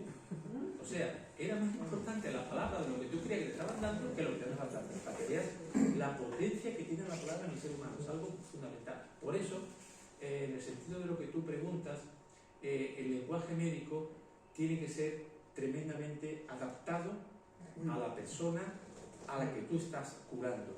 Porque, evidentemente, si yo hablo con Eduardo o con José Antonio, pues le puedo decir palabras técnicas y seguramente la va a entender, y si no la entiende me va a decir que no la entiende, pero si lo digo a un paciente menos culto o más tímido o más prudente, pues resulta que no se entera de nada, absolutamente de nada. Sale de la consulta y se va a la secretaria, a la enfermera, a preguntarle, ¿qué me ha dicho el doctor? ¿Tengo que tomarme esto? No, o sea, Chopin decía que cuando él entraba, cuando él fue tuberculoso en Mallorca, cuando entraba en un hospital, él vigilaba toda la noche que no le dieron las pastillas del otro paciente. O sea, porque es que como nadie sabe lo que te están diciendo exactamente, si no usas un lenguaje muy preciso, pues los médicos abusamos de una jerga, bueno, igual los abogados, todo el mundo usa una jerga, pero en la salud la jerga es clave, porque si el paciente no te entiende lo que tú le estás diciendo, el plan de tratamiento que tú tienes, pues la curación es mucho menor, la tasa de curación es muchísimo menor, la toma de medicamentos es muchísimo menor. Entonces, claro, ahora con lo genérico hay muchos pacientes que toman 3 paracetamoles a la vez, el Gelocatil, el paracetamol y resulta que se está tomando el triple de dosis, pero es que como no se le ha explicado la palabra, o sea, la palabra en el ser humano es absolutamente lo que nos distingue de los demás animales. Y ahora mismo muchas profesiones las descuidamos a todos los niveles, nos gusta engolarnos con usar 4 lenguajes que el paciente iba a hacer una endoscopia transforaminal para aplicarle un tratamiento con láser PDD, mandé a poner PRP. El paciente dice, Dios mío, este médico es maravilloso. Y está diciéndole pues, cosas que podría ser un lenguaje mucho más sencillo y que el paciente lo entendiera realmente. Gracias, Miguel. Vamos, el lenguaje científico es necesario, es inevitable, pero atención, para que los científicos hablen entre ellos. Igual que el mecánico. Tiene su lenguaje científico mecánico, pero para que hablen entre ellos. Y si no, que cualquiera haga la prueba llevando el coche al mecánico y le diga, yo es que ahora mismo no sé qué es lo que tiene un coche de mecánico. Pero que le diga lo que le pasa al carburador o a no sé qué. Y dice, bueno, arréglelo o explíquemelo. Por lo tanto, pero lo ha dicho muy bien Eduardo, es que en última instancia, la ciencia, toda ella, y digo, subrayo, en última instancia, tiene unos destinatarios. Todas, por lo tanto, son humanas, todas son humanas. El destinatario es el bienestar de los hombres, de las mujeres y de la sociedad. Y por lo tanto, cuando se le ofrece, tiene que ejercer, él lo ha dicho muy bien, una función pedagógica y tiene que explicárselo, Si no, no sirve nada. Si no, permítanme que lo diga, es una catetada. La jerga sirve para economizar el lenguaje. Un médico le dice al otro una enfermedad, un síntoma, y lo entiende el otro perfectamente, de una manera, repito, económica, que es una de las leyes fundamentales del lenguaje, la economía. Pero cuando se lo va a explicar, que es la palabra, a un destinatario que no conoce el tecnicismo, lo tiene que explicar. Pero termino, porque es muy importante. Todas las ciencias son humanas. Todas las ciencias son humanistas. Y todas las ciencias son o deben ser humanitarias. Y yo agradezco, hemos terminado entonces, ¿no? Yo agradezco muchísimo. Vamos a dejar un hueco para un par de preguntitas del público. Y después lo digo. Bueno, pues no sé si lo presenta alguien que quiera hacer una pregunta. Sí, por favor. Sí, pues buenas tardes. Muchas gracias a las 5 personas por ilustrarnos sobre el lenguaje de la pandemia. Yo quería relacionarlo un poco esto, porque mi síntesis personal es muy clara, es un poco lo de Blas de Otero, siempre nos quedará la palabra. Y tiene mucho que ver con el tema del Congreso de la Lengua. Y creo que los sanitarios entienden muy bien esto, hasta Sandero se lo he escuchado más veces también. No estamos asistiendo a un uso deficitario de la palabra hablada, de la palabra escuchada, frente a la palabra escrita, frente a la palabra de alguna forma, digamos, aquí estoy viendo, síguenos en Facebook, síguenos en Twitter, síguenos en todos los sitios. Hemos visto, por ejemplo, cómo miles de personas han muerto, han fallecido sin esas palabras de los familiares, miren, sin esas palabras familiares al lado y tal.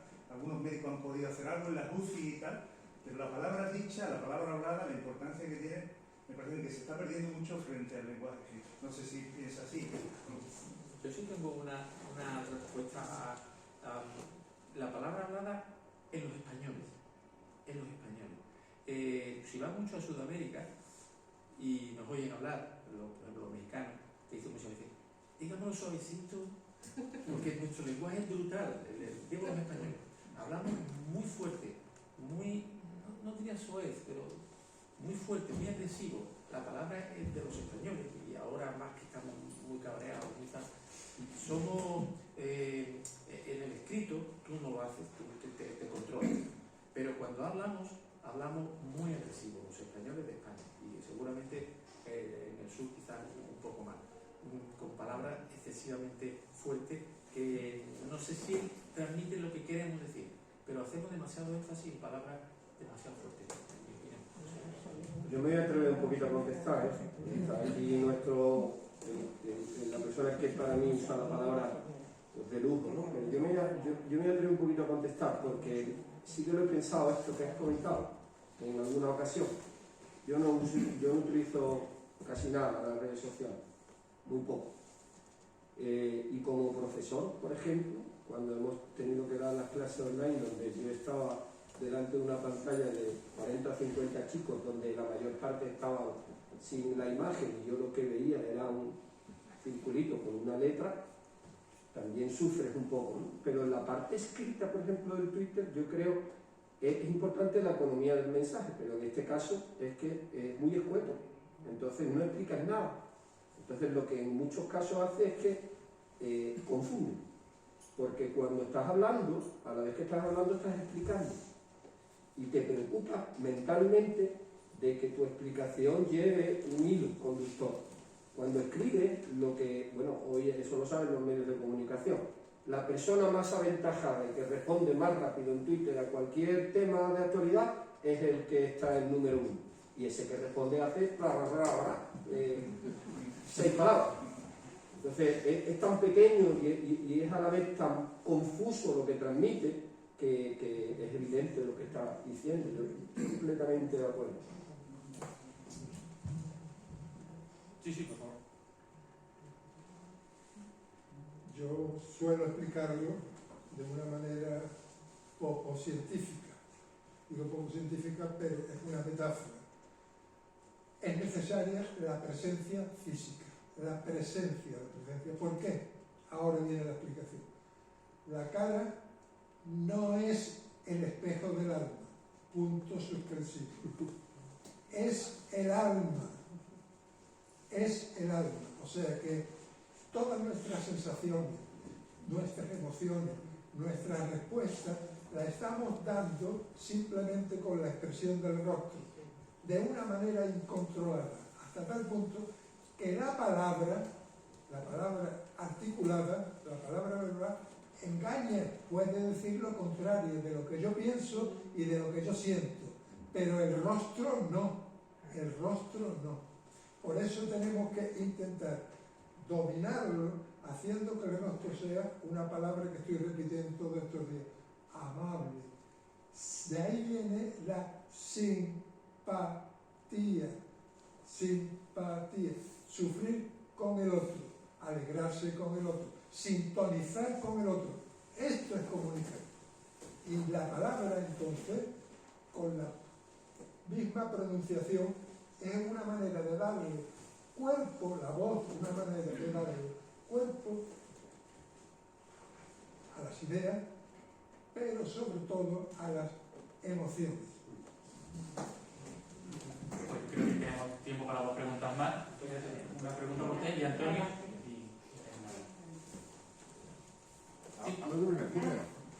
Mira, bueno, suscribiendo casi todo lo que se ha dicho y teniendo un apartadito para cada uno, por economizar me voy a dirigir por afinidad académica a José Antonio.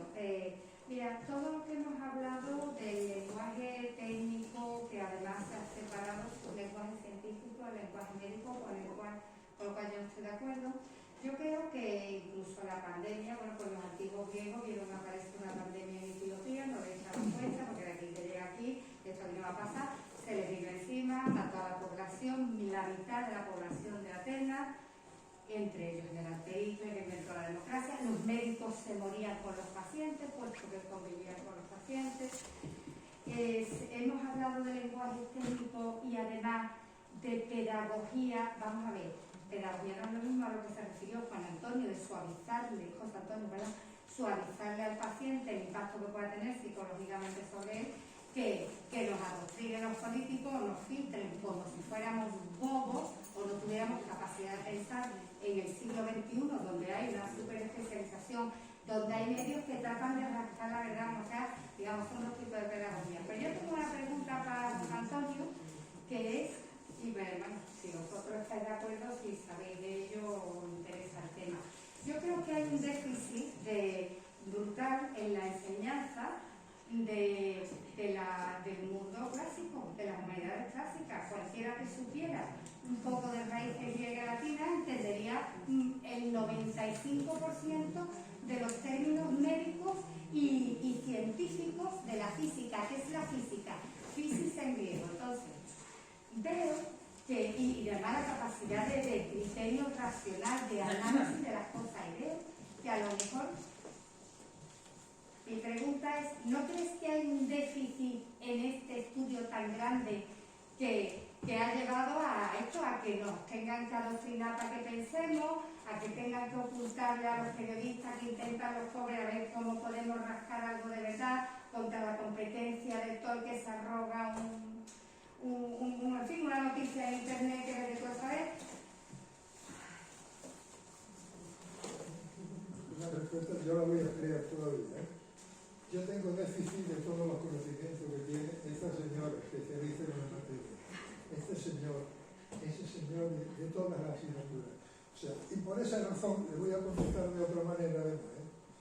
Son necesarias urgentemente estas reuniones polidisciplinarias, pluridisciplinarias. Porque yo, más que venir a enseñar dos ideas, quiero contrastar esas dos ideas con las de los demás. Y porque durante toda la vida, todo lo que me queda de vida, quiero seguir aprendiendo.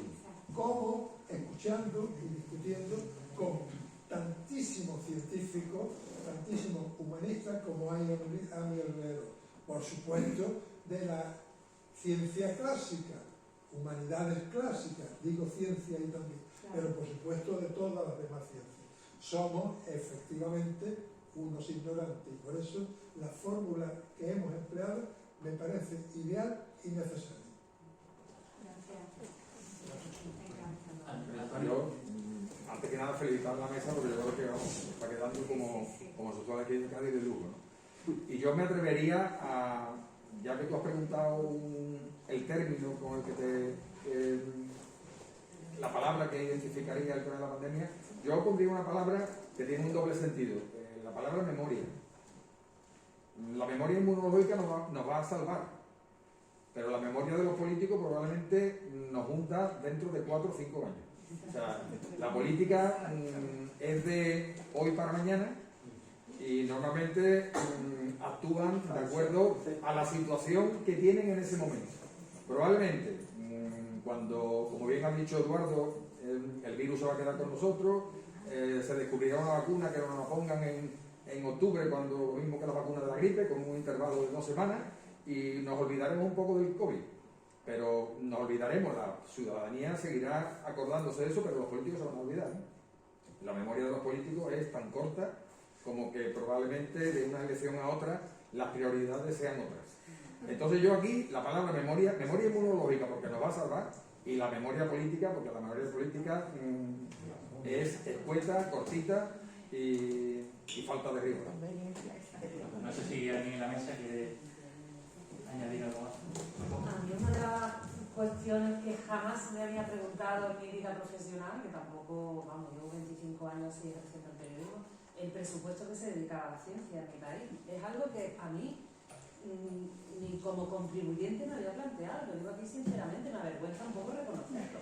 Y a raíz de esta pandemia, cuando he tenido una comparativa con otros países, cuando algunos reportajes de televisión, creo que había uno de 4 que hizo un trabajo de investigación buenísimo, sacó a relucir cómo estaban trabajando la comunidad científica que está ahora mismo investigando la vacuna. Yo como ciudadana sentí un bochorno impresionante, porque dije, por favor, yo quiero a unos gobernantes.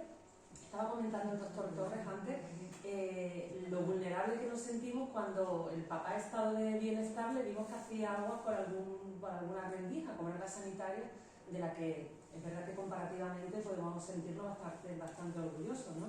Pero teníamos tal visión primermundista de nuestra vida cotidiana, nos indignábamos por no poder asistir al médico, nos indignamos porque es un derecho totalmente adquirido, nos indignábamos enseguida porque no llegan las vacunas y encima ahora van primero la población mayor, pero bien, pensamos como el primer mundo, por favor. O sea, ¿qué capacidad de aislamiento hemos tenido en este mundo globalizado de no ver más allá de nuestras fronteras, a lo que ocurre en otras latitudes?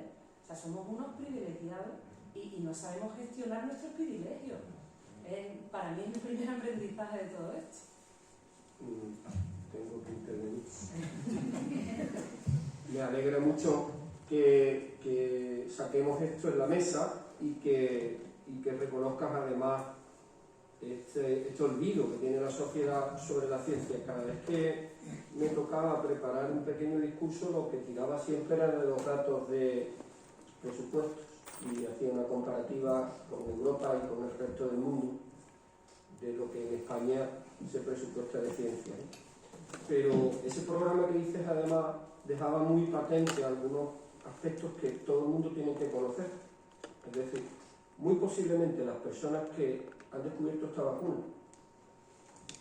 tengan a becarios de investigación trabajando en ese laboratorio entre 12, 14, 16 horas o quedándote por la noche, que a mí me ha pasado un saco de dormir. Yo hacía unas cosas de experimentos de elaboración no tan importantes, pero tenía que ir tomando muestras cada cierto tiempo. Estos becarios de investigación normalmente, que los concede el Ministerio, son los mejores expedientes de las carreras científicas, es decir, personas que son la élite. Y estas personas están en torno a 900 euros, 1000 euros, y cuando acaban, como el país no lo puede retener, se marchan fuera.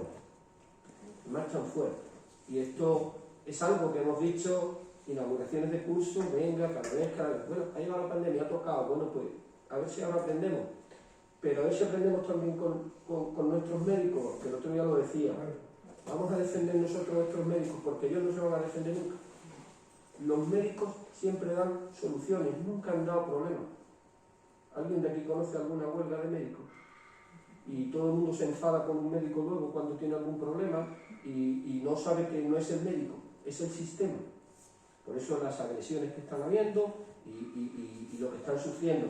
Pero el médico es aquel, o la médica es aquel o aquella que desde que es jovencita empieza a sacar las mejores notas posibles. Cuando saca menos de un 10 se agobia porque sabe que luego cuando le hagan la media con selectividad no va a tener la oportunidad. En la selectividad tiene que sacar la mejor media para luego discutir en los números clausus cuando tiene que entrar en la facultad. Luego hace un MIR súper exigente, luego hace 4 años de especialidad y luego los tenemos como lo hemos tenido en este país, con contratos de 2 días, de 3 días, ahora te mando para allá, ahora te mando para acá, ahora dicen los médicos, los políticos que es que no hay médicos, pero si los médicos se están yendo, y las enfermeras y los enfermeros se están marchando. Entonces, ha llegado el momento de que aprendamos, por ejemplo, en esta parte positiva, y que creo que finalmente olvidaremos, y a lo mejor resulta que no se acerca tanto a lo que debiera, y el de defensa sí, a lo mejor a lo que nos están exigiendo, ¿no? Igual no aprendemos, porque como ha comentado Antonio, pues esto es un tema de que es de memoria y de se olvidará. Pero hay un problema tremendo, que no me gusta emplear la palabra, pero la tengo que emplear, ¿no? La élite social de la gente, que no digo que sean ni mejores ni peores, sino a los que más se le exige. Es decir, un alumno termina segundo de bachillerato con un 9 y ya tiene pocas posibilidades, muy pocas posibilidades de poder entrar en medicina. Tiene que acabar con un 9,5 o 10, porque luego le llega la selectividad y no tiene que fallar en nada. No fallar en nada significa, para los que lo saben, no fallar en ninguna materia. Luego el MIR, ya sabéis lo que pasa a los chavales, ¿no? Y fijaros el trato que finalmente tiene. Luego, yo creo que ha llegado el momento de que la sociedad lo dijera, no lo olvide, y que entre todos defendamos a los médicos, porque ellos no saben defenderse. Ellos son personas que nunca se van a poner en huelga, nunca van a dejar de atender a un paciente, van a soportar toda la presión que tengan, y no nos olvidemos que han sido personas que se han jugado la vida. Ellos se han jugado la vida por nosotros. Porque a veces a muchos de nosotros nos dicen, alguna vez ha ocurrido, ¿no? Oye, este tiene COVID, y te echa un poquito para atrás, ¿no? Cuando tú tienes una bolsa de basura en la cabeza y estás allí delante atendiendo, pues a estas personas hay que tenerlas en este sentido. Yo espero que haya una respuesta, porque el número de muertos que ha habido, que han sido, creo que se habla ya de una cifra de 6 millones en el mundo, eso es comparable a cualquier guerra y encima algo que no vemos. Porque tú te puedes enfrentar a otro pegándole castañazos, como están haciendo, pero es que si no lo ves, no sabes cómo enfrentarte. Entonces, la única forma de enfrentarse que hay es aumentando los presupuestos, aumentando la inversión, pero sobre todo también haciendo un plan nacional de formación, de desarrollo y de progreso, porque a veces se destina mucho dinero, pero no hay un plan, sino ahí va tanto dinero, ¿no? Es decir, fijaros que todos los conflictos se solucionan en una mesa, y cuando se sale de la mesa dice 250 millones más. Y tú dices, ¿y para qué? ¿Y para qué? Entonces hace falta que nosotros en los aspectos fundamentales, tanto en la salud como en la educación, que ese es otro aspecto que podríamos tratar en otro día, pues el país decidiera de una vez por todas apostar, porque no en todos los lugares ocurre lo mismo, no en todos los sitios son tratados, porque en España nos pasa no solo con los, porque nos pasa también con los ingenieros, porque el país destina un importante capital humano formativo en personas hasta que terminan la carrera, y cuando acaban se van a Alemania, que no ha invertido un duro por ello. Entonces, ese es el plan que desde España hay que solicitar, ¿no? Porque en otros países europeos no ocurre. No me queda más remedio. Primero, para darte las gracias. Y segundo, para que seamos conscientes de que los salarios, los sueldos de los sanitarios son absolutamente ridículos para lo que se estilan en los países de nuestro entorno, no ya los que somos de los peor pagados en Europa. Nuestros recursos que creemos en el sistema sanitario, en cuanto a recursos tecnológicos, en cuanto a recursos de tiempo, de consulta, están muy lejos de los estándares, no ya solo de Europa, sino por ejemplo del País Vasco, donde ellos tienen el doble de recursos que en Andalucía. Entonces, si tú quieres una medicina de calidad, es indudable que tienes que tener a los médicos que ya los tienes, y a los sanitarios, porque son los mejores alumnos, con diferencia. Mis alumnos de medicina son algo impresionante, la capacidad de trabajo que tienen, para unos sueldos muy inferiores a muchas otras profesiones, asumiendo un riesgo, como tú dices, que lo asumimos sin ningún problema. Los primeros días la gente nos metía en un quirófano con una bolsa de plástico, con esta mascarilla. no había FP2 y no dejamos de operar en ningún momento. O sea que esa mascarilla para todo el día, ¿no? Para todo el día, llegamos nuestras vidas sin ningún tipo de problema, la mascarilla se hace en las casas, etcétera, etcétera. O sea que los recursos tecnológicos que tenemos ahora mismo muchas veces están obsoletos, los hospitales, la tecnología está, y es a base del esfuerzo de los profesionales del día a día para sacar adelante las 100 operaciones que hacemos en Puerta del Mar, con muchísimo esfuerzo y con un reconocimiento de la población, pero no con un reconocimiento de las autoridades como debería ser. Entonces yo creo que la sociedad, los pacientes, tenemos que exigir con nuestro voto, cuando votemos las elecciones, a aquellos programas que de verdad inviertan en salud, inviertan en la salud de la población de una manera digna, al menos en los mismos estándares que Francia, que Italia o que Alemania, que nos merecemos menos. Bueno, es una pena que tengamos que cortar aquí la jornada, pero me alegro que nos hayamos quedado con ganas de más porque el ciclo continúa, el ciclo de ciencia, prensa y lenguaje, y creo que en otoño, Antonio me corregía, estamos preparando un nuevo encuentro que va a versar sobre la relación de la medicina y la prensa, a la que por supuesto está todo el mundo invitado. Antes de despedirnos quiero decir que mañana, como estamos en la sede de la PC, tenemos que decirlo, en el Centro de Congresos de la Isla de León vamos a tener un encuentro con José María Izquierdo y con Lidia Cacho, se va a proyectar el documental Yo te nombro libertad. Y nada, para despedirme, pues me gustaría darle las gracias al Cuerpo de Médicos, a la Asociación de la Prensa, al Ayuntamiento de Cádiz, a la Cátedra Ateneo Universidad y sobre todo a Socorro López, a José Antonio Hernández Guerrero, a Eduardo González Mazo y al doctor Luis Miguel Torres. Muchísimas gracias y muchísimas gracias.